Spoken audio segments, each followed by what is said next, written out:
نفوسنا بمحمد وأنقذنا من ظلمة ودياجر إلى نور إسلام وعلم وحكمة ويمن وسعادة وخير الأوامر. اللهم صل وسلم على سيدنا محمد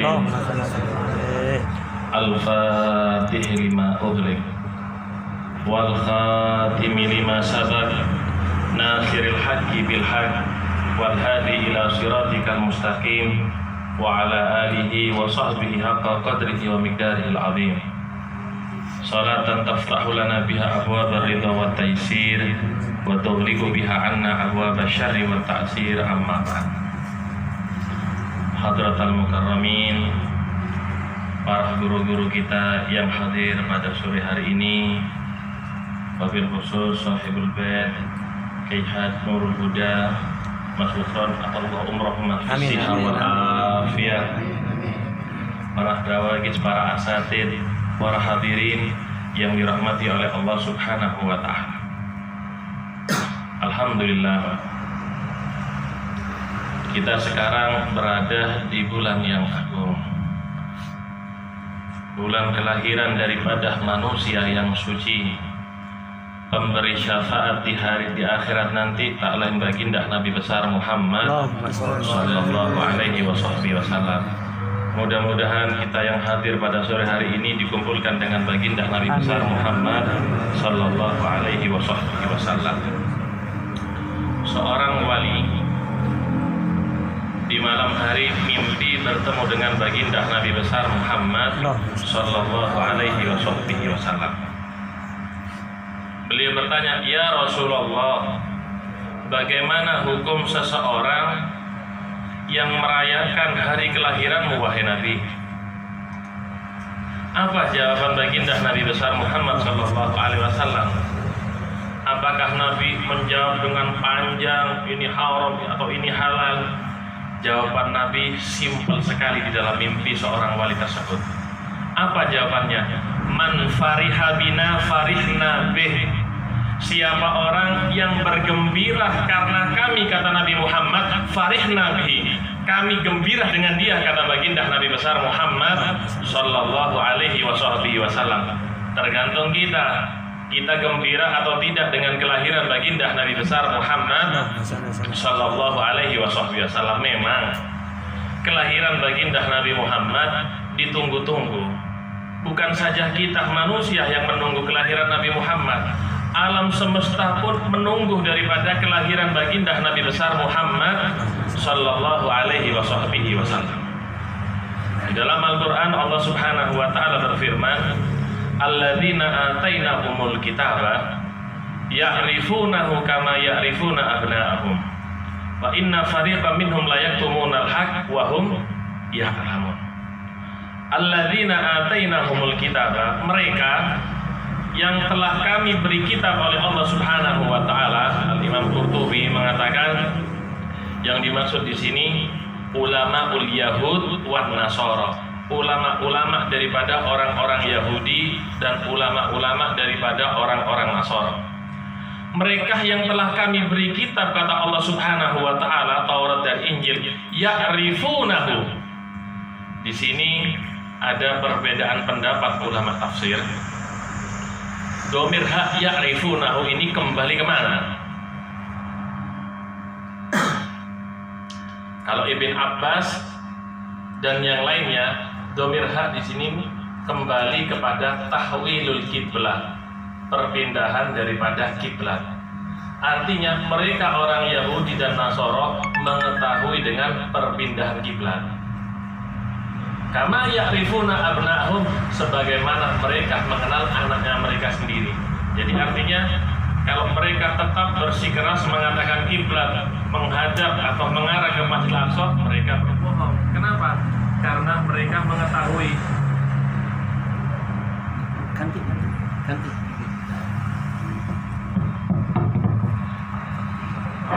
Jadi begini, kalau orang Yahudi dan Nasara mengatakan tidak mengetahui perpindahan kiblat, bersikeras mengarah ke Masjidil Masjidil Aqsa, mereka berbohong. Kenapa? Karena nas daripada Al-Qur'an ya'rifunahu, katanya Allah Subhanahu wa taala. Yang kedua,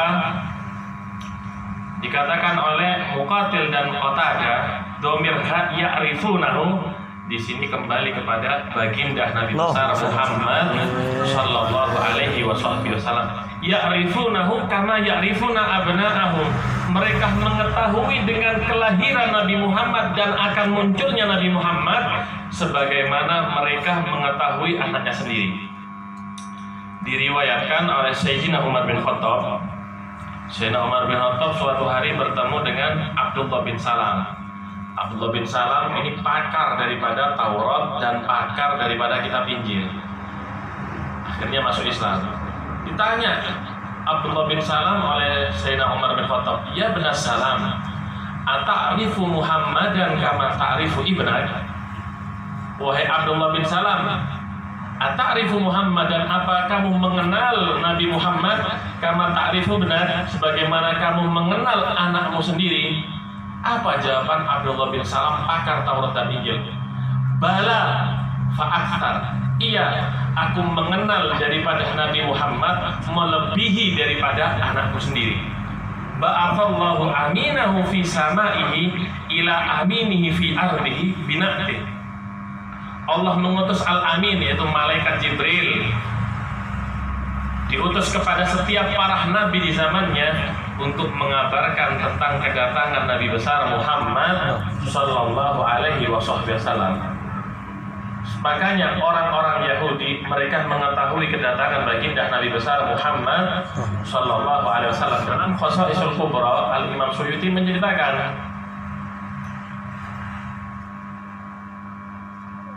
di kota Mekah ada seorang Yahudi, pakar daripada ulama Yahudi yang tajir, yang dia berdagang di kota Mekah. Dia berdagang di kota Mekah. Dia karena mengetahui dalam Taurat dan Injil hari atau waktu kelahiran baginda Nabi besar Muhammad sallallahu alaihi wasallam. Kemudian setiap malam dia melihat ke langit. Melihat apa? Tanda kelahiran Nabi Muhammad sallallahu alaihi wasallam. Apa yang ditunggu dia ini? Dikatakan oleh Ibn Katsir dalam sirahnya, yang ditunggu oleh si Yahudi ini Najmu Ahmad, satu bintang yang belum pernah terbit sebelumnya, hanya kelahiran Nabi Muhammad dalam Taurat dan Injil, yaitu bintang yang dinamakan bintang Ahmad. Akhirnya ketika tola Najmu Ahmad, ketika muncul bintang yang namanya bintang Ahmad di malam hari, tengah malam, tidak seperti biasanya naik ini seorang Yahudi ke atas gunung Abi Qubais. Dia berteriak memanggil daripada orang-orang Mekah, "Ya ahla Makkah, ya ahla Makkah, ta'alu, wahai orang-orang Mekah, kemari." Mereka malam hari terkejut. Kenapa? Gak pernah ada pengumuman jam 3 malam, itu gak pernah ada, kecuali pengumuman kematian. Didengarkan suara siapa? Mereka masih dalam keadaan tidur, kurang sadar bangun. Ini seperti ulama kita. Akhirnya mereka semua keluar. Ketika keluar, ditanya itu si Yahudi, "Ya fulan, wahai guru kami, ada apa anda ini malam-malam, tengah malam, cuacanya dingin, kemudian berteriak memanggil-manggil kami, ada apa?" Dijawab oleh si Yahudi, "Hal yuladul maulud al-laila?" Apakah dilahirkan seorang bayi malam hari ini? Dijawab oleh mereka, "Cuma mengumpulkan kita hanya bertanya tentang bayi. Tiap hari di pagi hari dilahirkan bayi, siang hari bayi lahir, sore malam tiap hari ini bayi lahir. Anda nggak pernah tanya, kenapa saat ini Anda bertanya?" Ini bukan bayi sembarang. Dia adalah Nabiul Ummah. Dia adalah Nabi terakhir daripada umat. Terkejut ini orang-orang kafir yang ada di Makkah. Akhirnya mereka pulang. Tanya ke tetangga-tetangganya yang nggak ikut. Akhirnya dapat kabar bahwasannya dilahirkan malam itu cucu daripada Abdul Muttalib, Sayyid Abdul Muttalib, kakeknya Nabi. Akhirnya mereka kembali, pagi hari kembali kepada si Yahudi tersebut. "Wahai guru, apa yang kamu dapatkan?" kata gurunya. telah didapatkan malam hari ini seorang bayi lahir tidak memiliki ayah, artinya abahnya sudah meninggal. Benar ini sifatnya di dalam Taurat dan Injil. Tolong antarkan aku ke rumahnya. Ketika diantarkan ke rumahnya ini siapa namanya? Si Yahudi. Ketika diantarkan ke rumah Siti Aminah, si Yahudi meminta kepada Siti Aminah untuk mengeluarkan anaknya. Tolong keluarkan daripada bayimu, kami ingin melihatnya. Ketika dikeluarkan bayi Rasul Shallallahu Alaihi Wasallam, kemudian dibuka wajahnya, itu wajah cahaya memancar terang benderang dari wajah Nabi besar Muhammad Shallallahu Alaihi Wasallam. Sampai pingsan ini si Yahudi. Setelah bangun daripada pingsannya setelah siuman, ditanya oleh orang-orang Mekah, kenapa Anda dari saat itu siuman? Aku melihat cahaya terang benderang yang memancar daripada wajah bayi ini, dan itu merupakan tanda daripada kelahiran seorang nabi akhir zaman. Hati-hati, jaga daripada bayi ini, karena orang-orang Yahudi akan mencari daripada bayi ini bagaimanapun caranya. Jadi ketika dalam riwayat yang lain di kota Madinah, seorang ulama Yahudi pun melihat terbit daripada bintang Ahmad. Apa yang dikatakan oleh ulama Yahudi ini? Dahabatin nubuwah min Bani Israel. Telah pergi kenabian daripada Bani Israel. Ya'rifunahu kama ya'rifuna abna'ahum. Wa inna fariqam minhum la yaktumuna haqqi. Sebagian daripada mereka beriman, sebagian lagi sengaja yaktumunal haqq, menyembunyikan kebenaran daripada kelahiran Nabi Muhammad Shallallahu Alaihi Wasallam. Mungkin kita berpikir, kenapa mereka ini menyembunyikan kelahiran baginda Nabi besar Muhammad Shallallahu Alaihi Wasallam? Semuanya itu satu. Semuanya kata ulama sirah, jawabannya cuma satu. Mereka ini ulama orang-orang Yahudi dan orang-orang Nasara, urusannya hanya urusan fulus. Maksudnya apa? Mereka dalam sirah disebutkan ulama Yahudi dan ulama Nasara di zaman itu, mereka setiap hari mendapatkan upeti, mendapatkan amplop dari umatnya. Ketika muncul baginda Nabi Muhammad, apa dalam pikiran mereka? Ini akan mengambil jatah saya, padahal Nabi tidak pernah mengambil jatah daripada siapapun, karena ar-rizq maksum minallah, rezeki itu sudah diatur oleh Allah. Jadi pikirannya mereka, ini rezeki yang biasanya mereka berikan aku pasti akan berpindah kepada baginda Nabi besar Muhammad. Jadi mereka menyembunyikan daripada kebenaran ini karena li ajlil mal, karena urusan harta, sehingga mereka sembunyikan kelahiran baginda Nabi besar Muhammad Sallallahu Alaihi Wasallam. Di malam kelahiran Nabi Muhammad gak sama dengan kelahiran daripada manusia biasa. Turun perempuan-perempuan istimewa yang akan menemani kelahiran daripada ibu baginda Nabi besar Muhammad Sallallahu Alaihi Wasallam. Turun pertama kali Siti Hawa, kemudian duduk di sebelah kanan daripada Siti Aminah. Kemudian Siti Hawa berkata, alangkah hebatnya kamu ini wahai Aminah, kamu telah hamil dengan seorang laki-laki yang hebat, seorang nabi di akhir zaman. Gak lama disusul oleh Siti Maryam, ibu daripada Nabi Isa. Gak lama lagi disusul oleh Siti Sarah, istri daripada Nabi Ibrahim. Yang terakhir disusul oleh bintu Muzahim, perempuan daripada Fir'aun. Semuanya turun untuk menemani daripada kelahiran Siti Aminah ibu Nabi Muhammad Sallallahu Alaihi Wasallam. Diriwayatkan oleh Al-Imam Abu Nu'aim, diriwayatkan oleh Utsman bin As, saudara Amr bin As, saat itu di malam hari ibuku ada di rumah Siti Aminah. Ibuku mengatakan, menjelang kelahiran Nabi Muhammad Sallallahu Alaihi Wasallam, rumah daripada Siti Aminah terang benderang, kata ibu Utsman bin As. Bahkan saat itu ketika aku melihat bintang, tad'nu minni, an-nujum tad'nu minni, itu bintang mendekat kepadaku.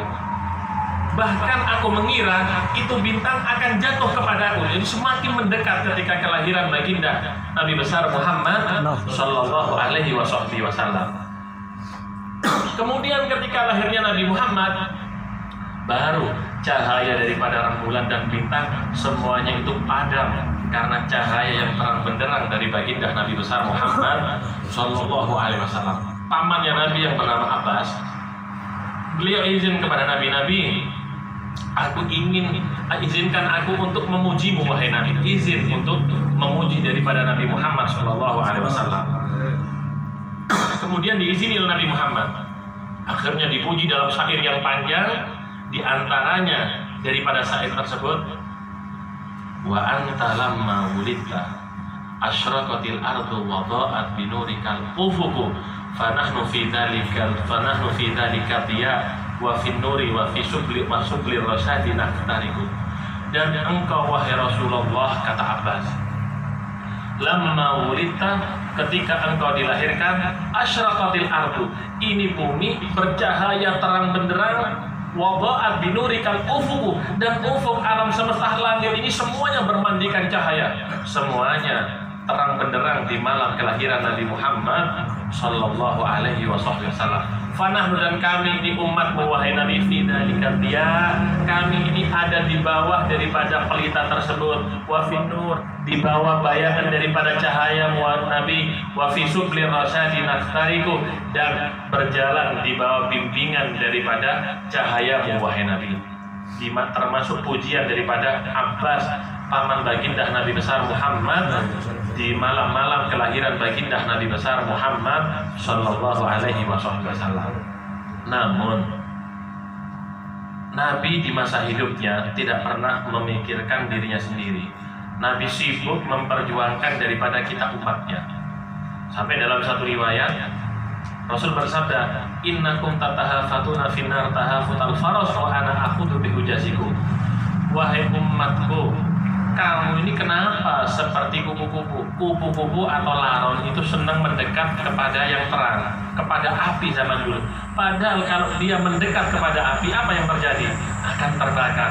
Kenapa kalian ini selalu mendekat kepada kemaksiatan, melanggar daripada syariat? Tapi meskipun kalian seperti itu, wa ana akhudhu bihujazikum, tetap aku ini akan menahan kalian. Bagaimana caranya tidak masuk ke dalam api nerakanya Allah Subhanahu. Seperti itu perjuangan Nabi Muhammad kepada umatnya. Seperti itu keinginan yang besar dari Nabi Muhammad, jangan sampai ada dari satu umatnya masuk neraka Allah Subhanahu wa ta'ala. Al-Imam Qurtubi meriwayatkan dalam tafsirnya, suatu saat Rasul sallallahu alaihi wasallam menangis. Allah mengutus Jibril, ya Jibril, wahai Jibril, turun temui kekasihku Nabi Muhammad. Turun malaikat Jibril. Kemudian ketika bertemu Rasul sallallahu alaihi wasallam, Jibril bertanya, ma yubkika ya Rasulullah, apa yang menyebabkan engkau menangis wahai Rasul? Kata malaikat Jibril. Nabi menjawab, wahai Jibril, Allah memberikan jaminan daripada umat Nabi Ibrahim. Umat Nabi Ibrahim diikutkan, mengikuti Nabi Ibrahim masuk surganya Allah Subhanahu wa ta'ala.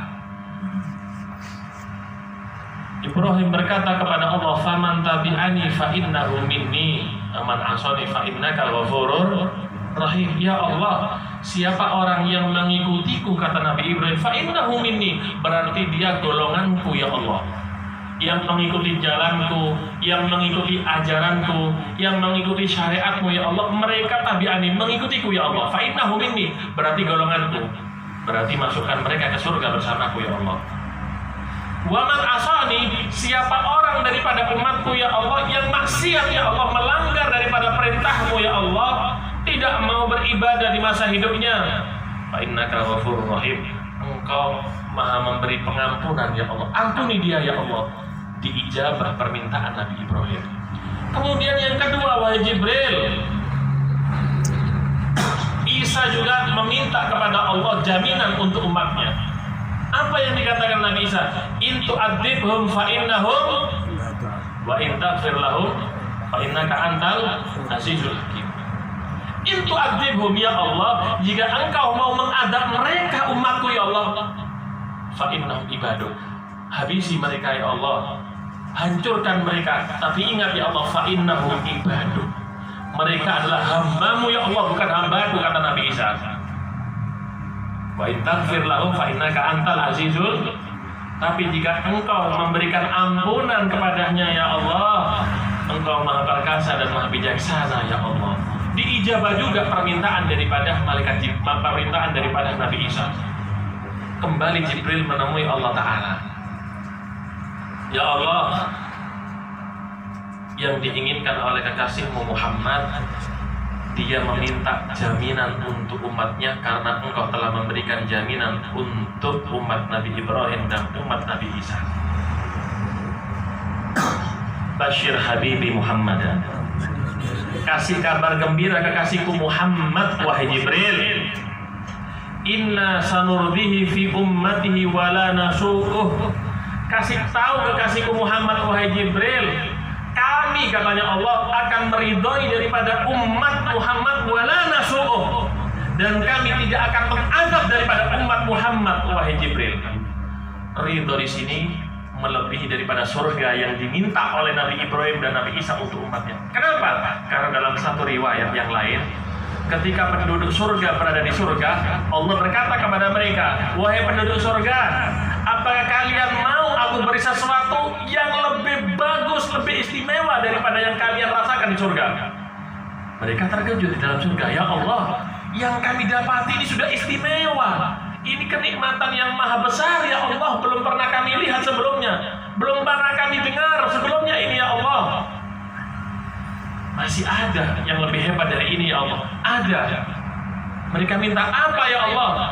Ridhoku. Ini yang diberikan oleh Allah kepada umat Nabi besar Muhammad Sallallahu Alaihi Wasallam. Bahkan dalam Musnad Al-Imam Bazzar,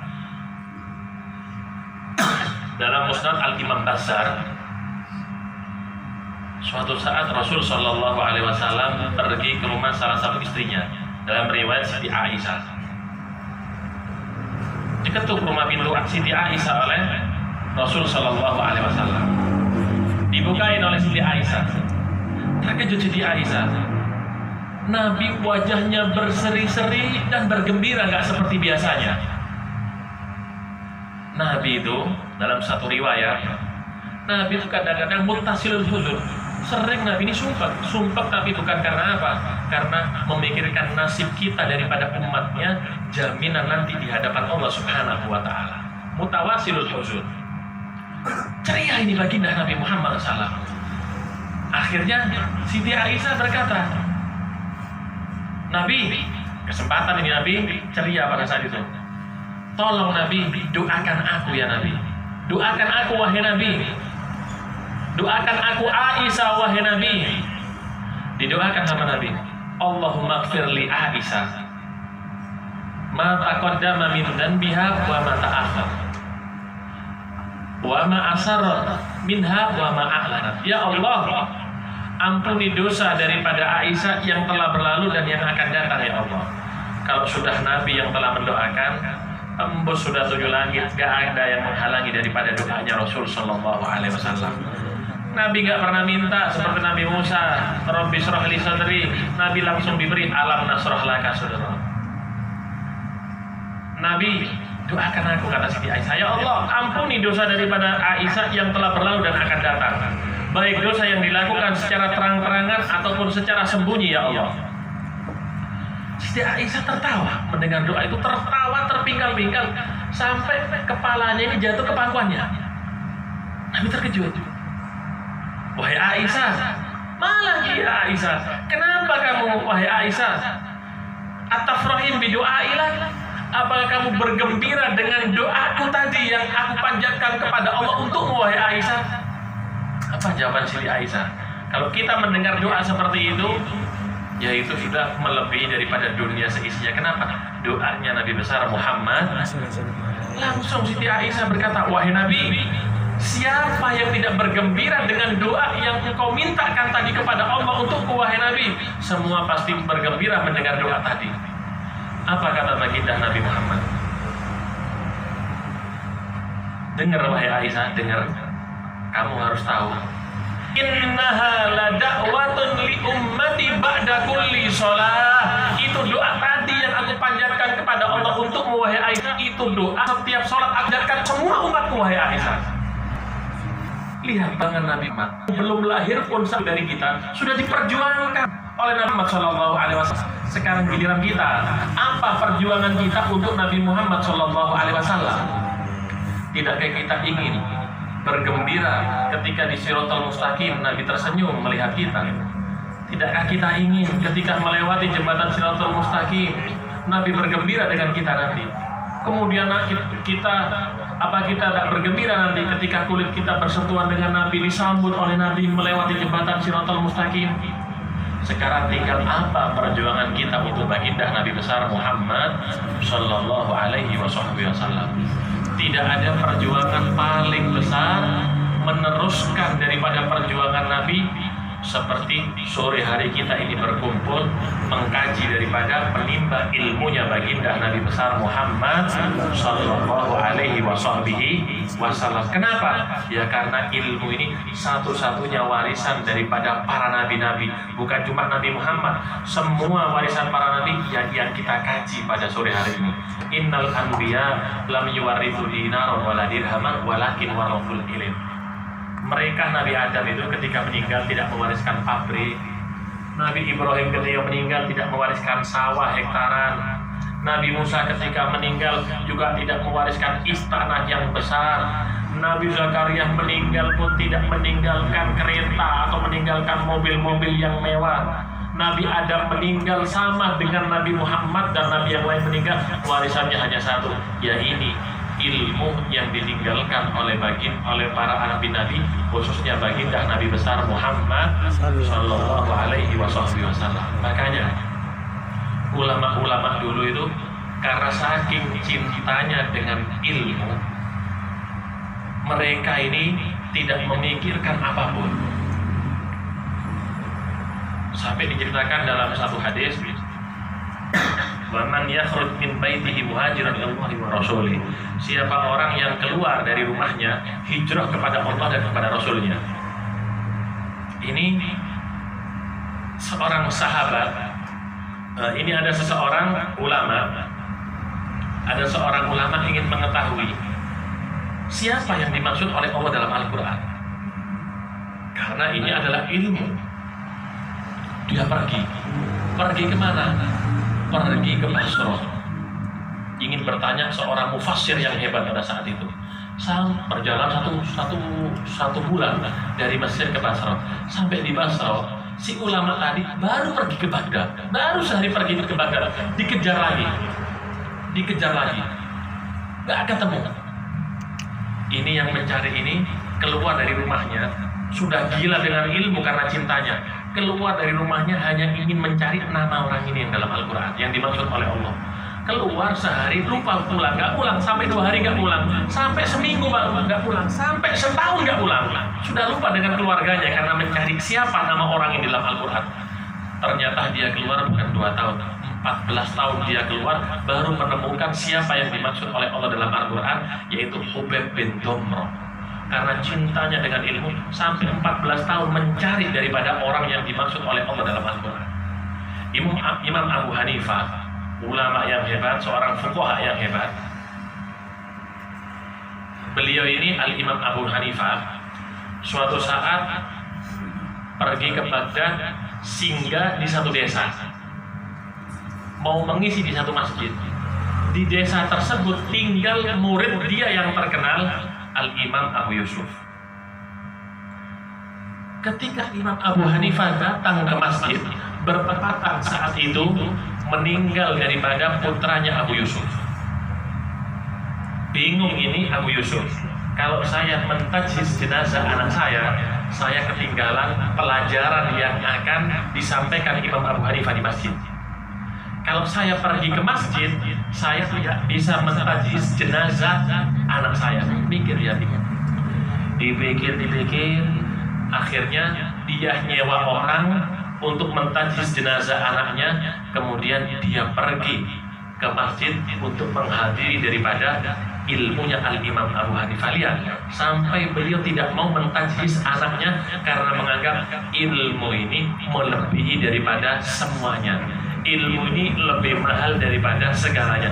Ya, ini yang harus kita perjuangkan, menyampaikan ilmunya Nabi Muhammad SAW kepada orang-orang awam daripada kaum muslimin, untuk mengentaskan mereka daripada kebodohan syariat sampai dengan syariat Nabi Muhammad SAW yang jauh dari Allah, didekatkan kepada Allah. Jangan dengan ilmu yang kita punya, kita malah membuat mereka rancu di dalam agama, karena ini termasuk ulama yang harus dijauhi kata Nabi Muhammad SAW. Dalam Ihya disebutkan riwayat Jabir bin Abdullah, la tajlisu inda kulli alimin illa alimin yad'ukum min khamsin ila khamsin. Jangan kalian duduk dengan orang alim kecuali mereka orang alim yang bisa membawamu dari 5 ke 5. Di antaranya minasyaki ilal yakin. Selamatkan mereka daripada keraguan di dalam agama, ilal yakin, sampai mereka yakin dalam agama. Berarti yang dimaksud dari ini, jangan sampai kita ini termasuk orang yang menyampaikan ilmu yang membuat orang ragu kepada Allah Subhanahu wa Ta'ala, ingin menunjukkan ilmunya dan kehebatannya, tapi kita tidak tahu pada tempatnya. Nggak mungkin anak bayi yang masih bayi dikasih makan nasi goreng, panas tenggorokannya, juga perutnya. Orang awam sampaikan kepada mereka sesuatu yang bisa membuat mereka sah dalam ibadahnya. Nggak perlu disebutkan khilaf ini, khilaf itu. Kenapa? Mereka yang nggak khilaf saja nggak paham, apalagi dikasih yang khilaf. Pusing akhirnya mereka mengira gimana ini ilmu agama, kok ada perbedaan, akhirnya menambah keraguan kepada orang-orang awam. Ya, ini yang harus kita perjuangkan saat ini, yaitu memperjuangkan ilmunya baginda Nabi besar Muhammad SAW. Mudah-mudahan Allah Subhanahu wa Ta'ala memberikan kita ilmu laduni dan menjadikan kita ulama al-amilin ar-rasikhin, menjadikan kita pengikut daripada baginda Nabi besar Muhammad sallallahu alaihi wasallam.